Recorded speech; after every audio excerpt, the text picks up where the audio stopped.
तौर पर कह रहे थे कि भाई उनको जरूर मुखातिब कराया जाए, तो मैंने मतीन खान को बुला भी लिया। मतीन भाई, स्वागत आपका। और मुझे ये बताइए कि इन दिनों माहौल में काफ़ी गर्मी है, आप इसका कारण क्या मानते हो कि ये जो लोकसभा का चुनाव है या फिर कारण कुछ और है?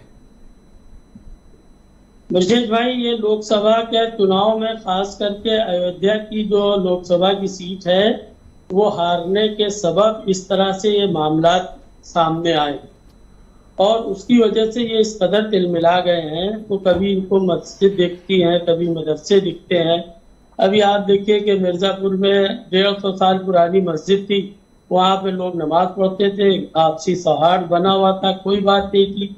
मगर 15 अगस्त के दिन जब पूरा भारत जो है वो जश्न मना रहा था, यौम आज़ादी मना रहा था, उस वक्त इन्होंने वहां पर जो है वो बंद कर दिया कि साहब यहाँ नमाज नहीं होगी। तो ये देश बेसिकली बाबा राम शरण दास और मौलवी अमीर चंद जैसे लोगों का है कि जिसमें एक फंदे पे दोनों लोग एक साथ में लटकाए गए हैं। इस मुल्क का जो खास करके जो एक मखसूस तबका है, वो तबके ने भारत को पूरी तरह से लूटने का काम कर रहे हैं और पूरा जग जाहिर है कि पूरे भारत की जितनी भी इकोनॉमी है और यहाँ का जितना तो क्या आपको लगता है कि बीजेपी अपने वोट बैंक को कंसोलिडेट करने के लिए ऐसा कर रही है, हाल ही में जिस तरह का परिणाम आया उसकी वजह से, या फिर वाकई में इस तरह की प्रॉब्लम है जिसको चीफ मिनिस्टर रेज कर रहे हैं? बेसिकली यहाँ पर जो भारत के अंदर खास करके देखिए, नफरत चाहे जितनी बांटी जाए मगर लोग प्यार के आज भी बहुत भूखे हैं।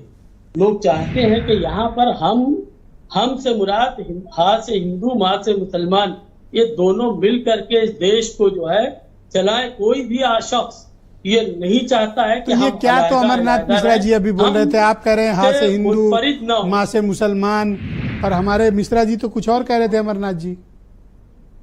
अब अमरनाथ जी के क्या बताएं, इनकी इतनी संकीर्ण सोच है और उस संकीर्ण सोच में इनको तो जब जनाजा जाता है तो उसमें भी तकलीफ होती है।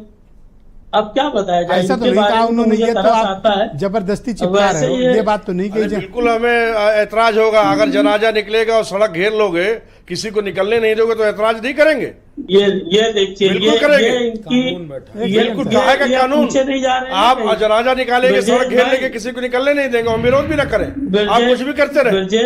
जो मिर्जापुर में मस्जिद गिराई गई है वो सरकारी जमीन पे बनी थी, वक्फ गिराई नहीं गई, हिंदुओं की जमीन, वो चर्च गिराया गया था, मस्जिद गिराई नहीं, जो भी गिराया गया था चर्च गिराया। ऐसा ना बोलो फालतू, एक वो तनाव, नमाज नहीं, चर्च गिराया गया था, मंदिर मस्जिद नहीं। आप सरकार को बदनाम करने के लिए बैठे हैं या उसको जो है सम्मान बढ़ाने के लिए? अरे भाई, हम सरकार के प्रति थोड़ी ना है, हम तो समाज के आदमी हैं। आप फर्जी बातें कर रहे हैं कि जनाजे पे वो ऐतराज है। मतलब आप सरकारी जमीन पे मस्जिद बना ले, फर्जी मदरसे बना ले और कोई बोले भी ना। भाई चर्च ये कौन सा तरीका है? अरे ये कौन सा तरीका है कि आप अगर कोई गलत काम करे और बोले ना, आप खाली संविधान की आड़ लेकर के जमीनों पे कब्जा करते रहे। पहला राउंड चल रहा है, रुक जाओ। हाँ मतीन जी, कंटिन्यू।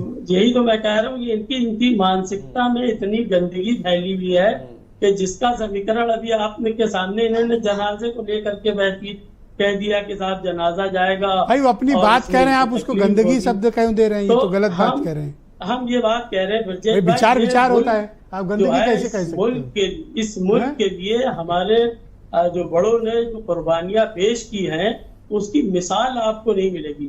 इलाहाबाद में जो पीरियड था, जंग का पीरियड था अंग्रेजों से, तो उस वक्त जो है वो समझ लीजिए कि पटरे कम पड़ गए थे कब्र के लगाने के लिए, अर्थी को जलाने के लिए लकड़ियां कम पड़ गई थी। जब ये दोनों लोग मिल करके, सबने मिल करके इस मुल्क की आजादी की और इन जैसे लोगों की घृणा और नफरत की वजह से बहुत बड़ी तादाद में लोग देश छोड़, बीरेन जी भी हमारे साथ जुड़ चुके हैं।